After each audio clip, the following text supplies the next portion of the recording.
nos nossos desafios, a gente acaba esquecendo, né? Mas Jesus está sempre bem pertinho da gente, apenas a uma oração de distância. Mas é bom lembrar que no dia 26 de maio de 1914, em Salvador, na ensolarada Bahia, nasceu uma menina que tinha uma inclinação muito forte de auxílio aos mais necessitados. Tanto que até o time de futebol dela era o Ipiranga, o Esporte Clube Ipiranga, que é um time de futebol que é formado por jovens excluídos da sociedade.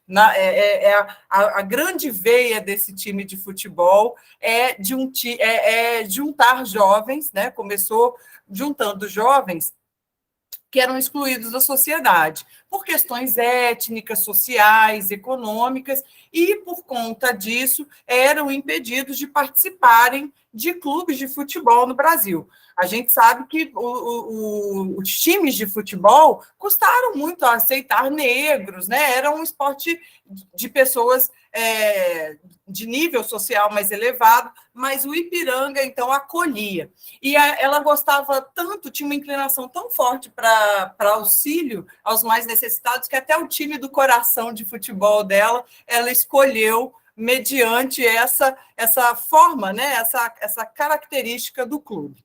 Aos 13 anos, muito corajosa e tendo também um forte senso de justiça, ela passou a acolher mendigos e doentes em sua própria casa, transformou a residência da família num verdadeiro centro de atendimento. Foi tanto que a casa ficou conhecida como a Portaria de São Francisco, de tanta gente que ela recebia na casa dela. Era realmente um volume muito, muito grande de pessoas carentes que se aglomeravam ali na porta. Essa menina, ela tem um nome bem grande. O nome dela é Maria Rita de Souza Brito Lopes Pontes. Só que Maria Rita, ela é muito mais conhecida por um outro nome dela. Ela é a primeira santa brasileira chamada Irmã Dulce. Irmã Dulce, que tem a seguinte frase, né? Quando a gente entra lá no site da Sociedade da Irmã Dulce, da Fundação da Irmã Dulce, tem algumas frases dela, e uma delas mexeu muito comigo. É assim: quando nenhum hospital quiser aceitar algum paciente, nós aceitaremos. Essa é a última porta e por isso eu não posso fechá-la. Então, Irmã Dulce era a última porta que iam bater. Depois dela, não precisaríamos buscar auxílio em lugar algum, porque ela ia nos acolher, ela ia acolher a todos que a procurassem, né?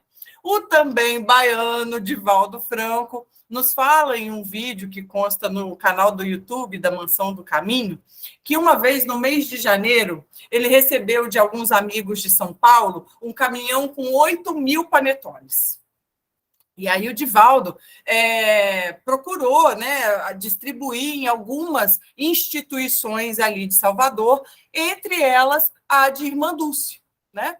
E ele levou até lá um panetone para cada um dos enfermos do Hospital de Irmã Dulce, também para os funcionários, e separou com muito carinho um panetone para a Irmã Dulce.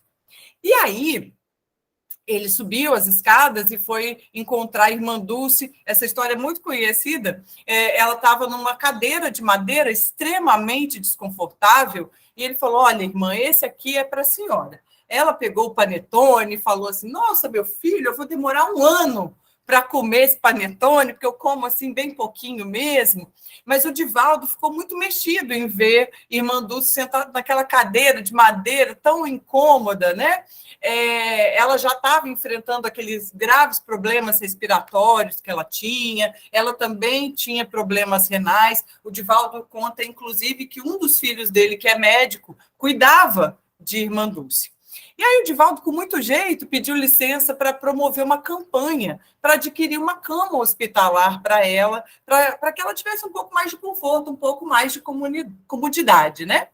E aí o Divaldo fala que ela pegou na mão dele, ficou olhando para ele, deu um sorriso bem largo e falou assim: meu filho, Não faz isso, não.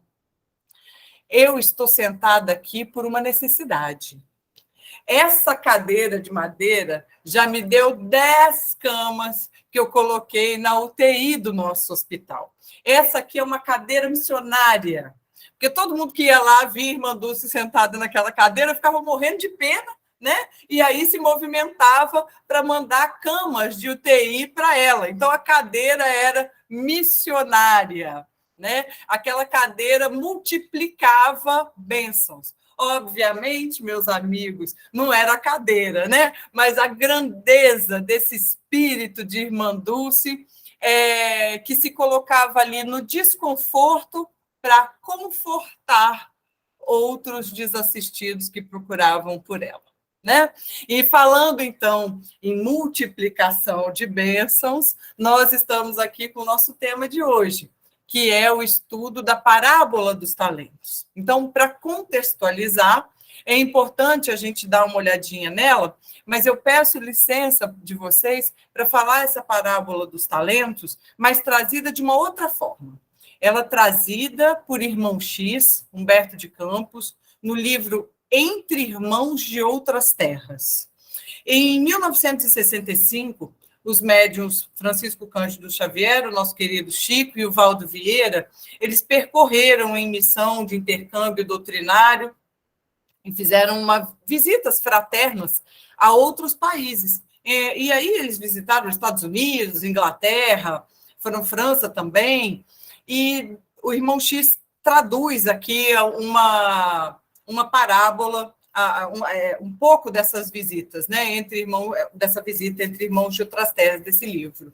É o capítulo 30, e conta o seguinte: Humberto de Campos fala que alguns espíritos estavam ali juntos, debatendo um pouco sobre a divulgação da doutrina espírita, quando então um rabino chamado Zohar Ben Osias, ele era israelita, mas ali naquele momento ele já era convertido, já era conhecedor do Evangelho de Jesus no mundo espiritual, e ele pediu licença para parafrasear a parábola dos talentos contada por Jesus e falou assim: meus amigos, o Senhor da Terra, partindo em caráter temporário para fora do mundo, chamou 3 dos seus servos e, considerando a capacidade de cada um deles, confiou a eles os bens próprios, né? A título de empréstimo, avisando que reencontraria mais tarde a todos eles na vida superior. Ao primeiro ele deu dinheiro, poder, conforto, habilidade e prestígio. Ao segundo, ele concedeu inteligência, autoridade, e ao terceiro entregou somente conhecimento da doutrina espírita. E aí, depois de um longo tempo, esses 3 servidores, assustados ainda, meio vacilantes, estavam, então, diante do Senhor novamente para a prestação de contas necessária. Então, o primeiro disse: Senhor, eu cometi muitos disparates. Eu não consegui realizar a tua vontade, e que determina, né, que todo bem seja compartilhado entre os teus súditos. Mas, com 5 talentos que o Senhor me pôs nas mãos, eu consegui cultivar pelo menos alguns pequeninos resultados.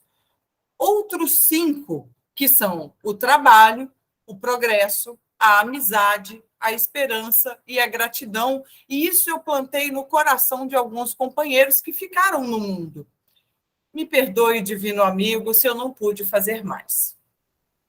Então, o dinheiro, o poder, o conforto, a habilidade e o prestígio se transformaram em trabalho, progresso, amizade, esperança e gratidão.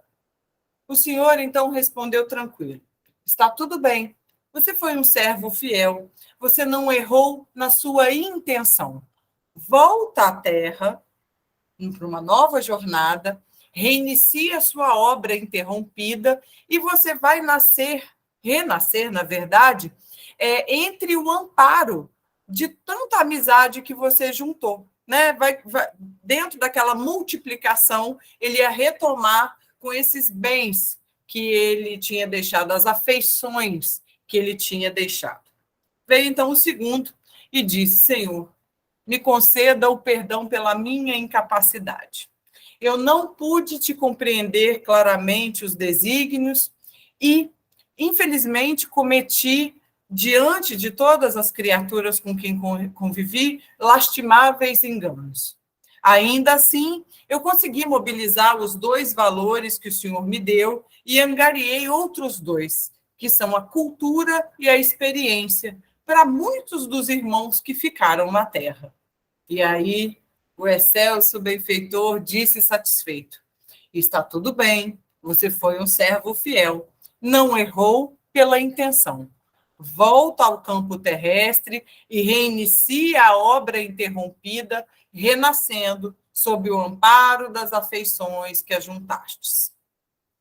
Então, inteligência e autoridade se multiplicaram em cultura e experiência. Daí vem o terceiro. Senhor, eu te devolvo o conhecimento espírita intocado e puro, assim como recebi de ti. O conhecimento espírita é luz, Senhor, e com ele aprendi que a tua lei é dura demais, atribuindo a cada um conforme as próprias obras. De que modo usar, então, uma lâmpada assim tão brilhante e viva, se os homens da terra estão divididos por pesadelos de inveja e ciúme, crueldade e ilusão? Como é que eu vou empregar o clarão da sua verdade sem ferir os outros ou sem incomodar? E como incomodar e ferir sem trazer para mim deploráveis consequências? Sabes que a vida entre os homens que a verdade, entre os homens cria problemas onde aparece. Em vista disso, tive medo da tua lei e julguei, então, como sendo a medida mais razoável para mim, o acomodar-me no sossego da minha casa. E assim pensando, ocultei o dom que me recomendaste aplicar e restituo aqui de volta essa riqueza sem o mínimo toque da minha parte. E aí, então, o Senhor da vida, austero e triste, ordenou que o conhecimento espírita fosse retirado dele e entregue de imediato aos outros 2 colaboradores que tinham sido mais diligentes, mais empenhados, né, mais comprometidos com os tesouros que tinham recebido e voltassem à Terra, então, agora também de posse do conhecimento espírita. E aí, então, o Senhor disse incisivo: servo infiel, não existe para a tua negligência outra alternativa senão a de recomeçares a tua luta pelos mais obscuros entraves do princípio. Senhor, Senhor, chorou o servo displicente, onde está a sua equidade, a sua justiça? Deste aos meus companheiros o dinheiro, o poder, o conforto, a habilidade, o prestígio, a inteligência, a autoridade, e a mim só me deu o conhecimento espírita.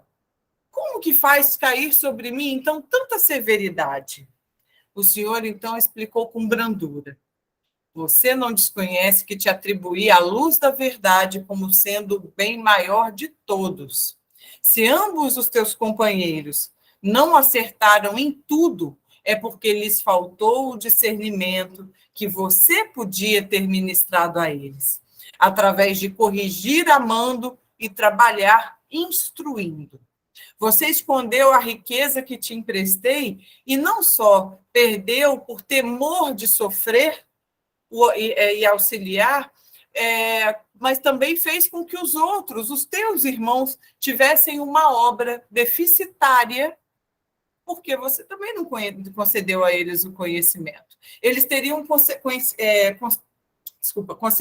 conseguido um rendimento muito maior se você tivesse repartido o quinhão de amor e serviço, humildade e paciência que você lhes negou. E aí, então, o servidor infiel chora pelo rigor e pergunta onde está a misericórdia e a justiça. E aí, então, os assessores do Senhor levaram o servo desleal para o recomeço, lembrando a ele que a lei realmente é disciplina de misericórdia e justiça. Só que com uma diferença. Para os ignorantes do dever, a justiça chega pelo alvará da misericórdia, mas para as criaturas conscientes das próprias obrigações, a misericórdia chega pelos cárceres da justiça. Essa mensagem de Irmão X foi dada a conhecimento, né? Foi psicografada em Londres, na Inglaterra, no dia 10 de agosto de 1965. Mas vamos mergulhar um pouquinho aqui no entendimento dessa parábola. Está visto aqui que o Senhor ali é Deus, os servos como nós, a humanidade, os talentos são os bens e os recursos que a providência divina nos concede por empréstimo para que a gente empregue em benefício próprio, mas também em favor dos nossos semelhantes, né? E nós temos aqui um tempo para que a gente se movimente na Terra, e essa é a nossa existência. Na parábola, meus queridos amigos, a palavra talento corresponde ao conjunto de todos os bens dados ao homem por Deus, tanto os materiais quanto os espirituais. Os talentos materiais vêm a ser a riqueza, as boas condições de vida, um bom status social, a boa saúde.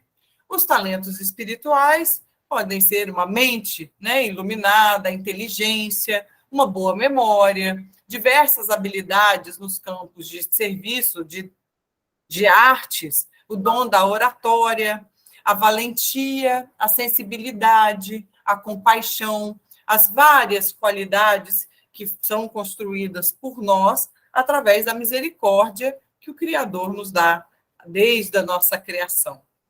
A distribuição de talentos em quantidades desiguais, né, aparentemente, ao contrário do que possa parecer, não tem nada de injusta. Ela se baseia na capacidade de cada um, que a gente vai adquirindo de encarnação após encarnação, em outras jornadas de evolução que nós já tivemos. Eu tenho um amigo pastor que me contou uma história muito interessante. É a seguinte: 5 crianças tinham 11 pirulitos. E aí, eles estavam naquela dificuldade. Como dividir, né, esse número ímpar de pirulitos de uma maneira igualitária? Como que eles iam fazer? E aí, depois de muita discussão, eles decidiram ir a um rabino e pediram ajuda para dividir o doce. E aí o rabino, então, pergunta para eles: vocês querem que eu divida como Deus divide ou como o homem divide? E aí as crianças, obviamente, pensaram bem, falando: a gente quer que você divida como Deus divide, porque com certeza vai ser a melhor forma, né? E aí, então, o rabino deu 5 pirulitos para um, 3 para outro, e o resto das crianças ganhou 1 cada um. Porque Deus sabe dos potenciais e das necessidades de cada um de nós, né? Caibar Schutel, no livro Parábolas e Ensinos de Jesus, nos diz o seguinte: não há privilégios nem exclusões para o Senhor. E se cada qual soubesse o que possui e, compenetrado nos seus deveres, agisse de acordo com os preceitos da lei divina, estamos certos de que ninguém teria razão de se queixar da sorte ou de clamar contra a sua má situação, né? A má situação que se diz achar. Então, a gente lê isso na parábola. Um homem que, partindo para fora de sua terra, chamou os seus servos.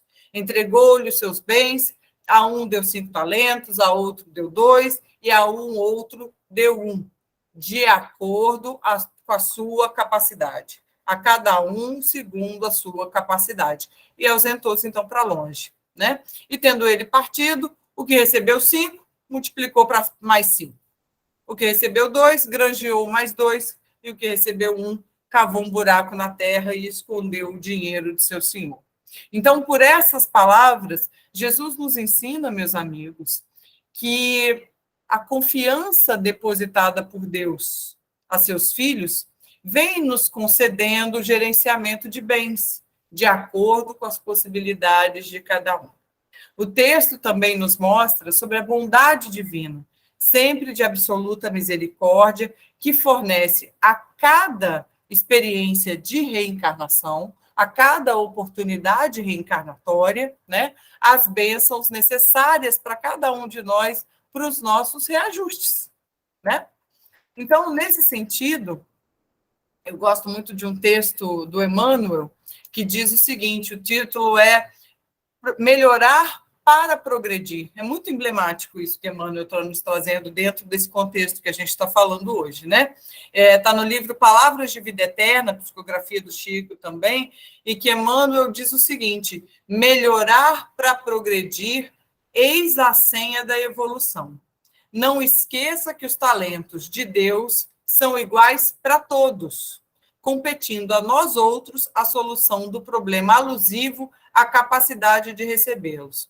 Então, assim, os bens são para todos, cabe a nós o desenvolvimento da nossa capacidade para recebimento.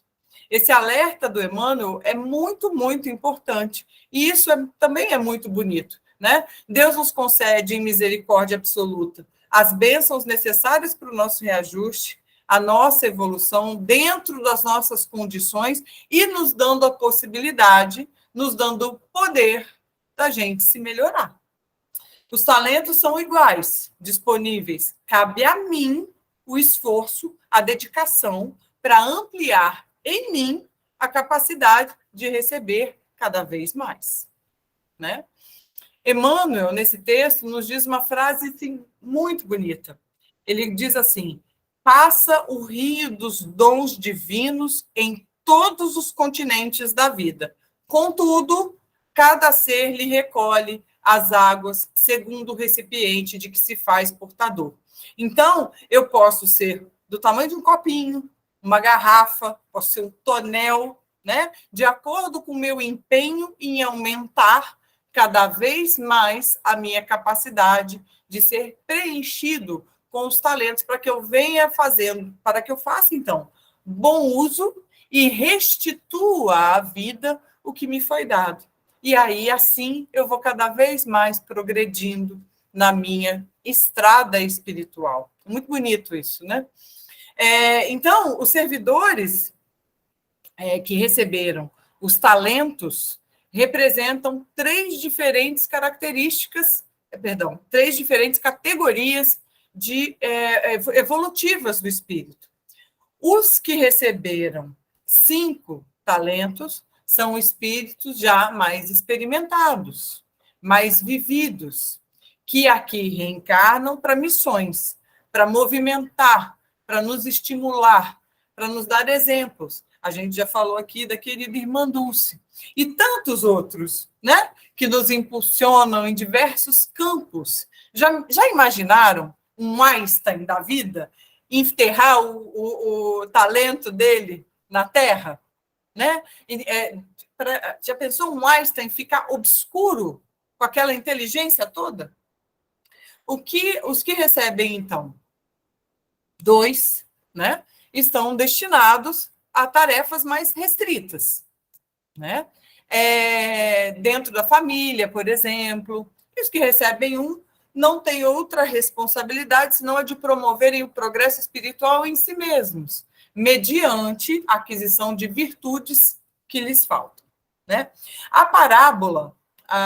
parábola a gente vê que os servidores, incluídos nos 2 primeiros grupos, corresponderam à confiança do Senhor. Foram responsáveis com as suas dádivas, agiram com compromisso, com bom senso, com trabalho, com dedicação, e aí, assim, eles conseguiram multiplicar, duplicar, né, os benefícios que foram confiados a eles.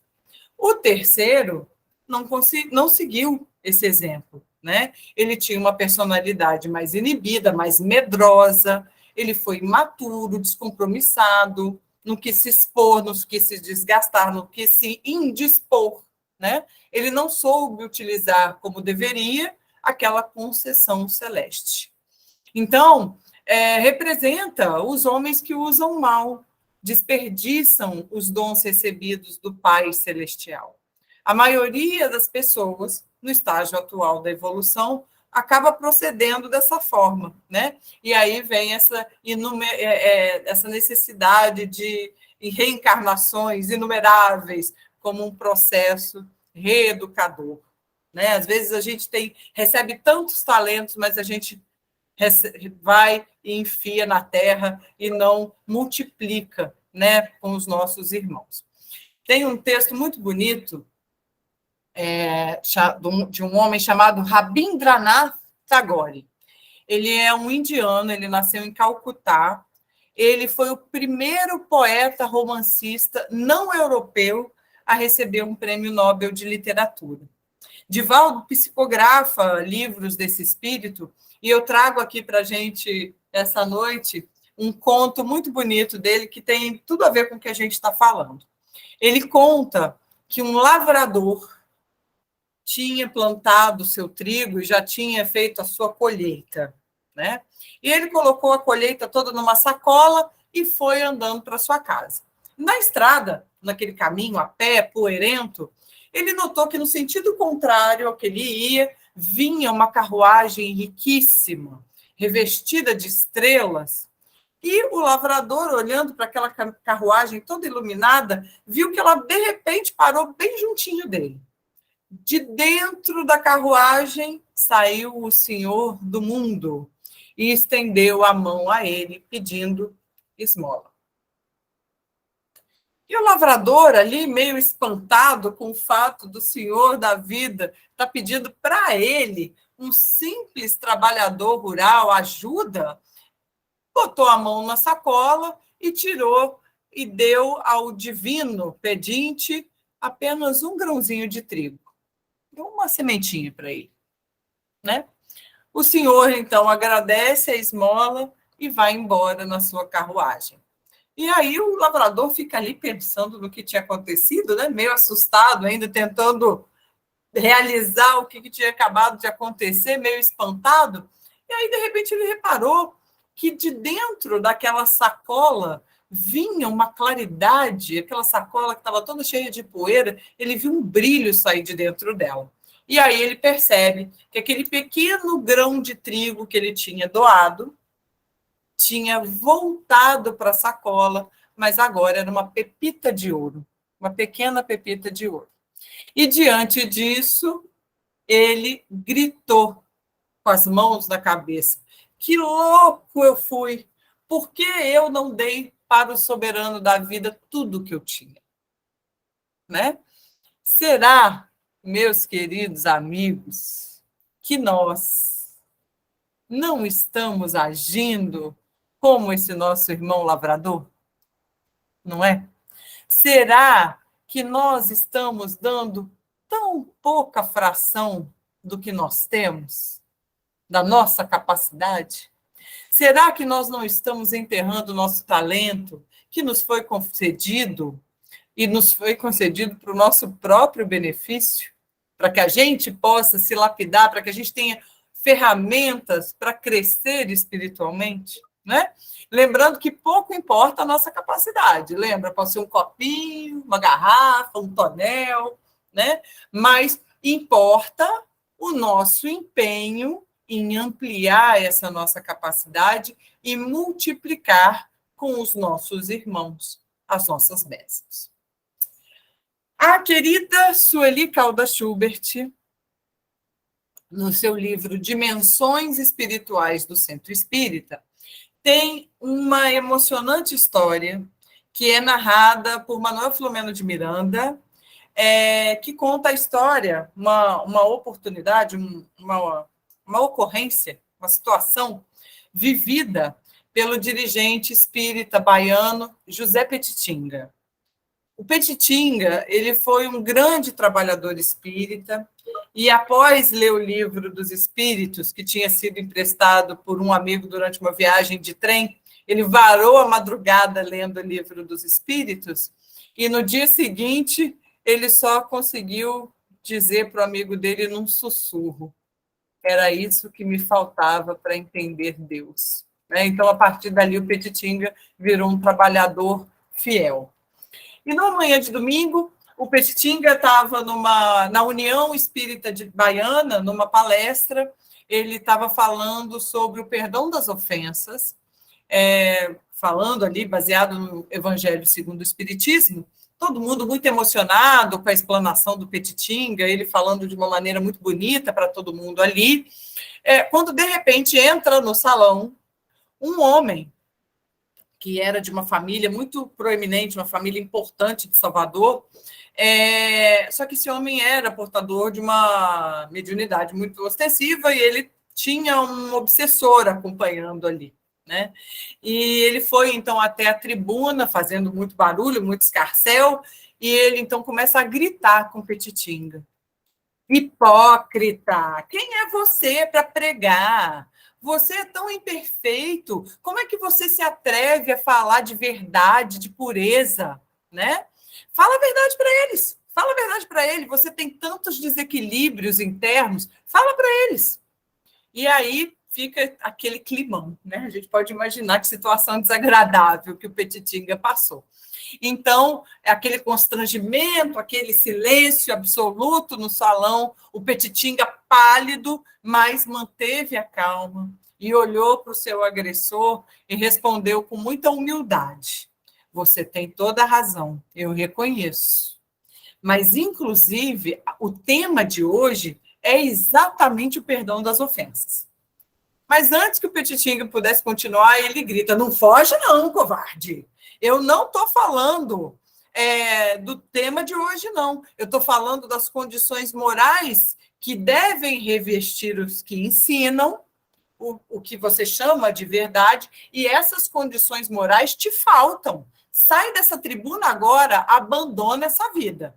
O público já estava paralisado. Aquela entidade realmente desejava criar um clima de desconfiança, tirar o crédito, não do Petitinga, que estava ali sendo o evangelizador de todos naquele dia, e desafiava o Petitinga para uma espécie de duelo verbal ali, né? Que com certeza seria muito negativo e muito venenoso.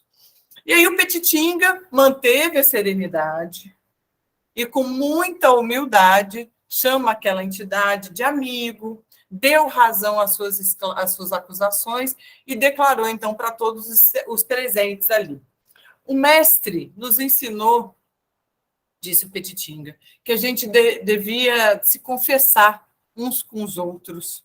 Eu nunca tive coragem de falar para os meus companheiros das minhas próprias dificuldades. Então, eu agradeço, aproveito o grande auxílio que o irmão está nos dando agora, e eu digo para vocês que eu travo uma luta muito intensa na minha alma para servir cada dia melhor ao Senhor e me aprimorar intimamente. Eu venho tentando lapidar as minhas arestas, as minhas a duras penas, né? Essa minha personalidade, que é uma personalidade enferma, é uma personalidade doente. Depois de ter conhecido Jesus, a minha alma luta muito contra um passado sombrio, mas eu nem sempre tenho êxito, né? Nessa minha batalha ferrenha para superar os meus velhos padrões de ociosidade, crime, em que viveu essa minha alma nas noites dos tempos. Mas abandonar o arado, abandonar o trabalho porque eu tenho as mãos impróprias, isso eu não vou fazer. Eu prefiro a condição de enfermo ajudando os doentes a ser um ocioso buscando a saúde para só então poder ajudar com eficiência. Enquanto se desgastam os corpos e as almas ao relento da indiferença de muitos, que as minhas mãos calejadas possam então ajudar a socorrer. Prefiro ser um miserável que socorre a misérias maiores à posição falsa daquele que recebeu o talento e sepultou, conforme fala a parábola do 5. Embora imperfeito, eu deixo iluminar a minha alma, contemplando então uma grande luz. Eu sou um vasilhame imundo, mas eu me perfumo de fé, espírito infeliz, mas não infelicitador. Eu me banho na água da esperança cristã. Perdoa-me, Senhor, na minha imperfeição, em que eu me demoro e me ajuda na redenção que eu persigo. Nesse ponto, Petitinga estava aos prantos, e eu confesso a vocês, meus amigos, quando eu li essa história, eu também, né? Porque a gente se reconhece, a gente se vê tão imperfeito que a gente até às vezes se questiona se a gente está no lugar certo na hora certa, mas a espiritualidade não erra. E a gente não pode, mesmo com tanta imperfeição, largar da charrua. A gente tem que continuar no nosso trabalho, né?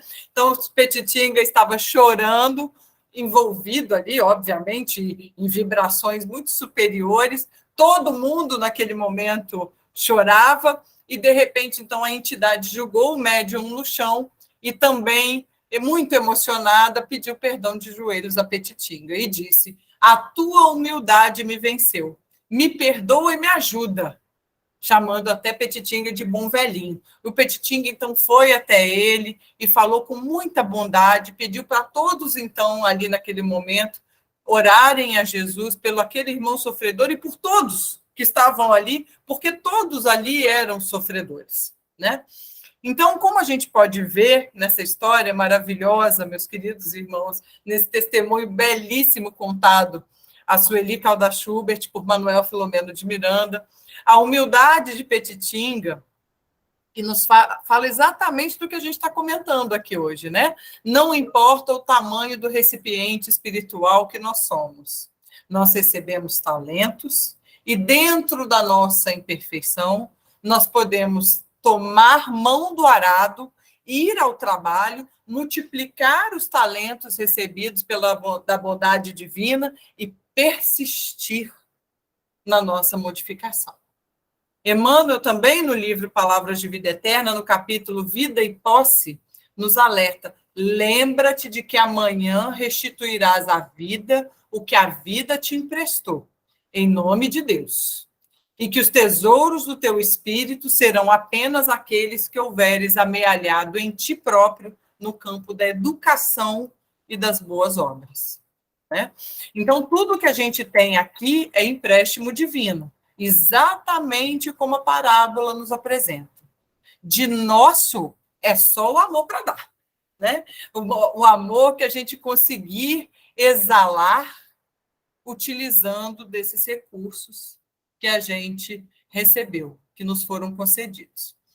É como se eu amanhã fosse no banco para pegar dinheiro para abrir uma padaria, né? Pegar dinheiro emprestado para abrir uma padaria, sabendo que ao final de um determinado tempo eu vou ter que restituir ao banco que me foi emprestado, e eu não faço o menor esforço para achar um local para abrir a padaria, não acordo cedo, não faço pão, não coloco à venda, então aquilo não prospera, né? Aquilo não cresce. E uma hora eu vou ter que prestar contas ao banco do dinheiro empenhado. Então, quando na parábola nós lemos assim: e muito tempo depois veio o senhor daqueles servos e ajustou contas com eles, esse ajuste de contas é uma ferição de valores que cedo ou tarde vai nos alcançar. Não há como fugir dessa avaliação divina, a avaliação da nossa própria consciência, na verdade, né? Nesse sentido, os planejamentos reencarnatórios têm como base essa aferição, né? A análise dos resultados dos trabalhos desenvolvidos pelo espírito em cada uma das etapas de aprendizado. Nós temos tantas benesses concedidas pela bondade divina, nós não podemos chegar a esse ajuste de contas de mãos abanando, né? Do mesmo jeito que a gente saiu, do mesmo jeito que a gente chegou aqui. A própria encarnação é uma benesse, nós não podemos desperdiçar, né? No livro Fonte Viva, o Emmanuel fala, tem uma mensagem que o título é administração, e que é uma frase de Jesus: dá conta da tua administração. E aí o Emmanuel ressalta que todos nós somos servidores, né? Trabalhadores da obra do Pai, e, ao mesmo tempo, administrador das possibilidades que a gente possui. Cada inteligência na Terra vai prestar conta dos recursos que lhe foram confiados. O dinheiro e o poder não são as únicas coisas. O nosso corpo é um templo sagrado, a nossa saúde física é um tesouro, a oportunidade de trabalhar é uma bênção, a possibilidade de servir, né, que nos é concedida sempre é uma bênção, a oportunidade de aprender é a nossa porta de libertação sempre, o tempo é o nosso patrimônio que a gente tem aqui, né? Não pode perder esse tempo. O tempo é muito valoroso para nós. Apesar de sermos espíritos imortais, o tempo é muito valoroso, né? Um amigo é sempre um benfeitor. Então, o chão para semear também é uma bênção, né? E Emmanuel sempre, no final, nos questiona o que a gente tem feito dos talentos preciosos que repousam em nosso coração, em nossas mãos e no nosso caminho. E pede para a gente cuidar muito da nossa tarefa no bem, porque vai chegar o momento em que o Mestre Divino, o poder divino, vai nos dizer: dá conta da sua administração. E também, no livro, Kabar Shilter, naquele mesmo livro que eu comentei com vocês, Parábolas e Ensinos de Jesus, nos lembram: não existe um só indivíduo no mundo que não seja depositário de talento. Ainda mesmo aqueles que a gente julga miseráveis, que mendigam a caridade, eles também têm aptidões, eles trazem em suas almas benesses, e eles não são tão desgraçados quanto se julgam, ou como a gente julga, né? Isso que Kabar Shilter nos traz. E tem um texto maravilhoso do espírito Valérium, através de Valdo Vieira, no livro Bem-aventurados os Simples, que ele nos conta o seguinte, o espírito de Valério. Um homem morava numa casa abandonada, num sótão, uma verdadeira ruína a casa. E ele se sentia extremamente infeliz, ele fazia a prece dele, até falando isso, ele sentia até um certo orgulho. Senhor, me ajude, eu dos teus filhos sou o mais desventurado. Eu dos teus filhos sou o mais infeliz. Eu sou o último dos mortais, né? Dos aflitos dessa terra, eu sou o maior. Mas, Senhor, eu ainda te dou graças porque posso me alimentar pelo menos com algumas batatas por dia. Então, ele, nessa casa abandonada, ele, nos fundos dessa casa, tinha umas ramas de batata, e ele ia lá, pegava as batatas e comia. Era só isso que ele tinha para comer. 2 anos se passaram nessa situação, e ele, então, num dia que o desespero bateu forte, ele resolveu ir embora dali. Eu vou procurar outro lugar para morar para ver se a coisa melhora, né? Só que ele, que sempre ia até o quintal para pegar as batatas, resolveu sair pelo outro lado da casa. E quando ele saiu pelo outro lado da casa, ele começou a ouvir um choro, uns gemidos. E aí ele foi ver o que era. E quando ele desceu, ele viu, então, um aleijado em chagas, que morava embaixo da casa, sobre um leito de palha e lama, e esse homem se alimentava das cascas das batatas. As cascas da batata que ele jogava fora era como esse aleijado, com o corpo coberto de feridas, se alimentava. Então, ele que se julgava o mais infeliz, ainda tinha perto dele ali um outro irmão numa situação ainda mais desfavorável, né? Então, todos temos talentos, não importa a nossa condição. Então, eu tenho talento, eu tenho tempo em que posso utilizar desses talentos, que é a nossa encarnação, até que chegue a prestação, o momento de prestação de contas, né? Tem um conto do Neio Lúcio, que está no livro Jesus no Lar, em que Isabel pergunta a Jesus se não existia um talismã através do qual eles pudessem desfrutar alguma coisa mágica que pudesse favorecê-los. Então, Jesus fala: eu conheço um talismã maravilhoso. Ele tem recursos milagrosos e ele ajuda na aquisição de todos os dons do nosso Pai. ele oferece ele ajuda no entendimento onde há desarmonia, ele abre portas, né, às revelações da arte e da ciência, ele reata relações entre companheiros em discordância, ele também auxilia na comunhão com Deus, ele permite abençoadas sementeiras de alegria, ele concede trabalho salutar, e a Isabel vai ficando encantada e fala, mestre, onde a gente pode adquirir essa bênção tão maravilhosa? A gente precisa desse acumulador de felicidade. E Jesus, então, responde bem-humorado, esse bendito talismã, Isabel, todo mundo tem, é a hora que nós estamos atravessando. Cada minuto da nossa alma tem o poder oculto quando sabemos usá-lo no infinito bem. O tempo é o divino talismã que a gente deve aproveitar. Né?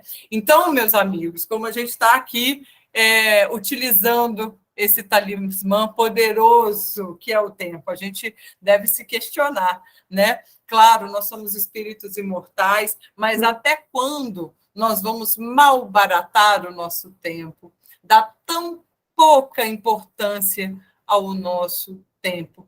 A gente queima tempo com tanta coisa que não precisa, a gente queima tempo em coisa nenhuma, né? Aquele poeta maravilhoso, o brasileiro Mário Quintana, que nos diz, quando se vê, já são 6 horas, quando se vê, já é sexta-feira, quando se vê, já é Natal, quando se vê, terminou o ano, quando se vê, perdemos o amor de nossa vida, quando se vê, passaram 50 anos. E até quando? Até quando? Né? Eu tenho talentos, não importa a minha condição, como o exemplo das cascas de batata, eu tenho tempo, né, que eu posso utilizar nesses talentos, até que chega o momento da prestação de contas. O nosso tempo é o nosso talismã. Então, finalmente, tenho tempo, tenho as benesses, todos nós temos, cabe a mim buscar oportunidades em que eu possa multiplicar esses talentos em amor a Deus, a mim e aos meus irmãos. No livro A Vida Escreve, de Hilário Silva, tem um texto chamado Jesus Mandou Alguém. E uma família estava fazendo o culto do Evangelho no lar, que terminava lá pelas 7 horas da noite, e o senhor da casa, o senhor João Pires, estava com a esposa, com os filhos, com os netos, todo mundo ali em torno da mesa, terminando o Evangelho no lar. Todo mundo ia fazer, então, um lanche, aquela família reunida ia fazer um lanche. E aí a neta pequenininha, chamada Ana Maria, de aproximadamente 7 anos, fala assim, vovô, eu não entendo. O senhor chama, mas Jesus não vem. O senhor fala nas suas preces, vem Jesus, mas Jesus nunca vem. E aí, então, o avô ri e fala com bondade, minha filhinha, nós somos espíritas, nós não podemos pensar assim. Jesus vive presente conosco nas nossas lições. Cada pessoa no nosso caminho, principalmente os mais necessitados, são representantes de Jesus juntos de nós. Um doente é uma pessoa que o Senhor nos manda socorrer, um faminto é alguém que ele nos recomenda servir. E nisso a Dona Maria, a esposa do senhor João, estava ali servindo o pão, o café para todo mundo, e antes que ele conseguisse terminar a conversa com a Ana Maria, bateram na porta. E a Ana Maria e o irmão dela foram correndo para abrir. E aí, quando o irmão volta, fala assim, não era ninguém, não, era só um mendigo pedindo esmola. E aí a esposa do senhor João fala, nossa, mas que é isso, tão tarde, essa hora, batendo? E aí a Ana Maria, na mesma hora, arregala o olho e fala, vovô, é o homem, ele está pedindo em nome de Jesus. Vamos abrir a porta para ele. Eu acho que Jesus ouviu nossa conversa. E a família, então, fica comovida com a postura, né, da Ana Maria, que tinha entendido muito direitinho o evangelho no lar naquele dia. E aí, então, o chefe da casa foi lá com a netinha dele e, depois de alguns minutos, voltaram com aquele desconhecido. Era um senhor bem velhinho, já com as roupas em frangalhos, a barba em desalinho, se apoiando numa bengala, e aí, então, diante da família toda, a menina pega na mão daquele senhor e pergunta: o senhor conhece Jesus? E aí ele diz: como não? Ele morreu na cruz por todos nós. E aí Ana Maria vira para o avô e fala: eu não te falei? E aí o grupo, então, entendeu o ensinamento e o recém-chegado foi conduzido a se sentar, se alimentou, recebeu tudo que precisava. O senhor João Pires anotou o nome, o endereço, disse que ia visitar ele no dia seguinte. E antes da despedida, a pequena Ana Maria abraçou aquele visitante inesperado e disse: até amanhã. E aí, então, o senhor João finaliza ali aquela situação dizendo: graças a Deus, hoje a gente teve um culto bem completo, né? Então, meus queridos amigos, era isso que eu tinha. Vou te entregar até um pouquinho antes, viu, Célia? Mas aí dá tempo da gente conversar um pouco também, né? Era isso que eu tinha preparado para a gente hoje. A gente tem sempre que estar muito vigilante, né, sobre as nossas oportunidades em multiplicar os talentos que nos foram concedidos. Nós somos muito abençoados sempre, inclusive eu de estar aqui com vocês hoje. Muito obrigada. Nossa, eu que agradeço, Roberta, mas a minha cabeça está dando voltas. Porque, olha, além dessa reflexão toda, nós estamos às vésperas do carnaval. E será que nós vamos utilizar esses dias para refletir sobre os nossos talentos? Sobre o uso dos nossos talentos? Como nós vamos empregar esses dias? Lógico que para muitos são dias como os outros.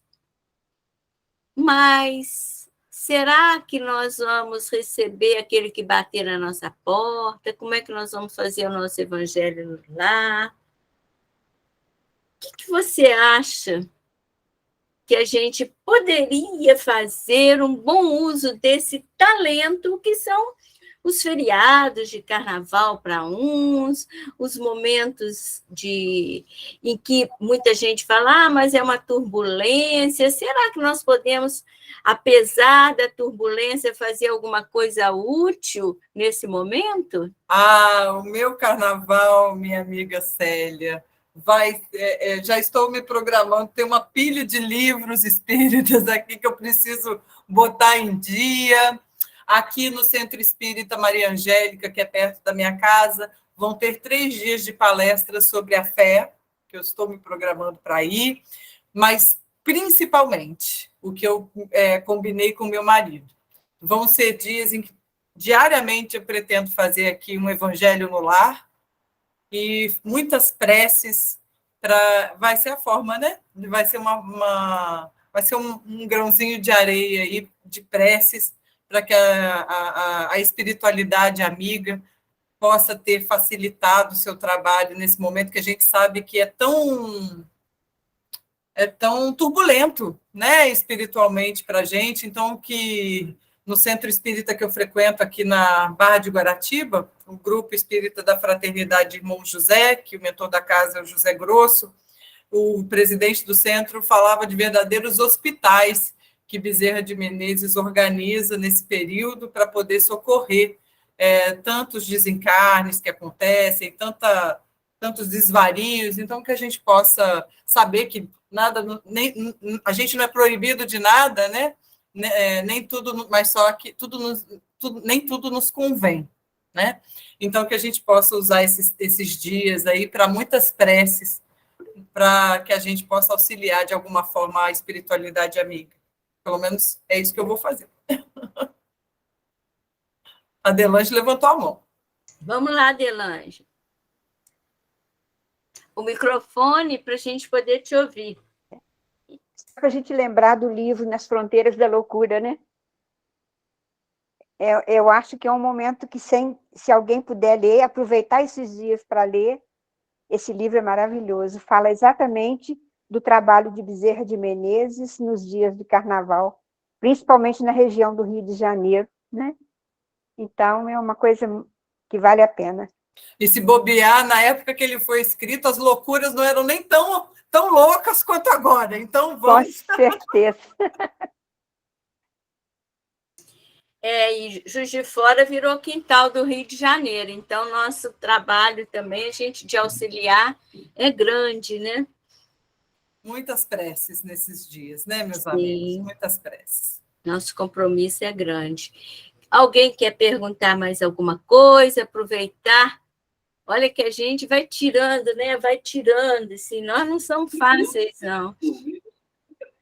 Ele é um negócio de botar nas orelhas.